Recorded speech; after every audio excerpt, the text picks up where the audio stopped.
summary of Daf Kuf Gimel of Torah Ohr. Now, Yosef and the Shvatim had different spiritual sources and different roles. Yosef came from higher, from Atzilus, and his job was to counteract Pari and his ministers. Now, this is Allah. That's why it says that he was given Shechem Echad Allah Echad beyond the brothers, because he's from a higher spiritual source. And there were two ways to do this: through the cherev, the sword, and Bekashli, the bow, or as Onkelos translates it, through prayer and beseeching. So what's the difference between them? That the sword represents close combat, and that is what can be achieved through Shema. Shema has 248 words, including 3 that we say twice. And a sword is like a roimach, like a spear that is used for close combat. The word roimach, actually, spear, is the numerical value of 248. And what can help us with evil, which is right in front of us, where ego and separation from Hashem right in front of us, that can be helped by the Shema. Because when we think about Hashem's oneness, that negates separation from Hashem. But where it's something more subtle, where it's not an obvious separation from Hashem, so then we need a sword won't do. We need a bow and arrow, which can shoot far away. And what is that? That is the kashti as supplication, beseeching, because when you have something that you need and you're asking for help, so you have to do it with humility, and the experience of asking for help is a humbling one, and one where the person feels low, and that's the idea of Shemoneh Esrei, where we're humbly asking Hashem for help, and that actually reaches further to get rid of further away evil and concealment of godliness. Okay, so that's what Yosef can do. Now, to explain further, and this is a new mimer, but I'm continuing on the same topic, that the Shvatim are godliness as it comes into the worlds of Biyah, and Yosef is godliness as it is in the world of Atzilus, the highest spiritual world.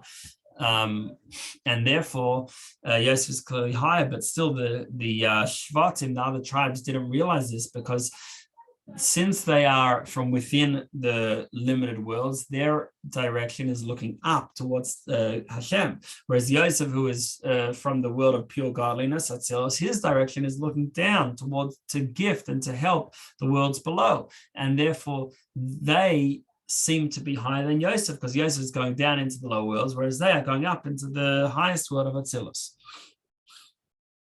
Now, in general, the Shvatim, the other tribes, they're trying to refine the word from within, whereas Yosef is refining it from above. In Kabbalah, this is the difference between Shem Ma and Shem Ban, that Ma is refining from above, and Shem Ban is refining within. And the Ma is the numerical value of 45, because you can spell out Hashem's name to equal 45, and Ban is 52. You can spell out Hashem's name differently to equal the numerical value of 52. And so at essence, it is beyond any description and any details.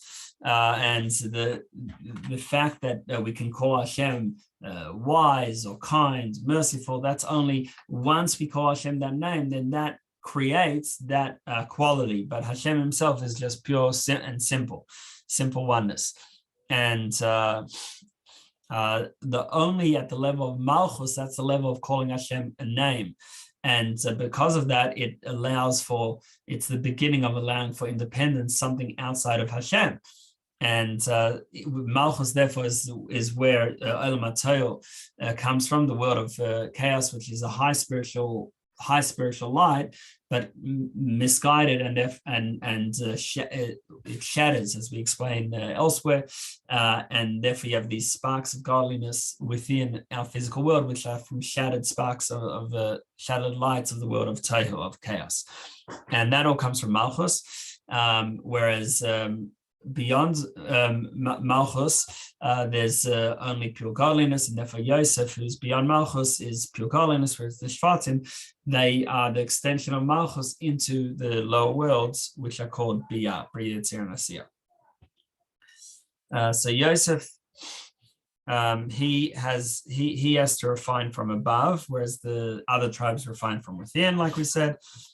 And but Yosef also can have a sort of a negative external that has to be fixed, and that's because when you're deeply concentrating on something, or you're far from anything external to yourself, also like when a person's sleeping, so they don't notice anything outside of themselves. Or like in a palace, the spider can make its web without being noticed.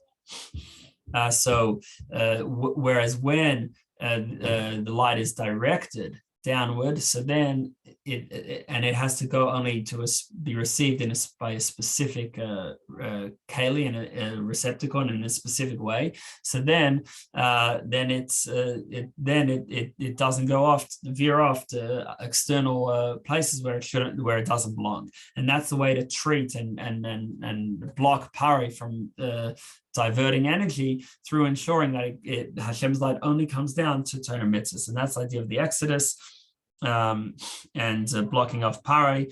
And that's why only after the Exodus, after Yetzias Mitzrayim, could we have Matan Torah, the giving of the Torah, because only after we're focused on directing Hashem's light, that it should only go to where it belongs, so then we can have Matan Torah, the giving of the Torah, which is the specific path and what Hashem wants. Whereas if we're just at a level of desire beyond detail, so then opposition doesn't make a difference. And this is the job of Yosef, to ensure that pari is blocked off.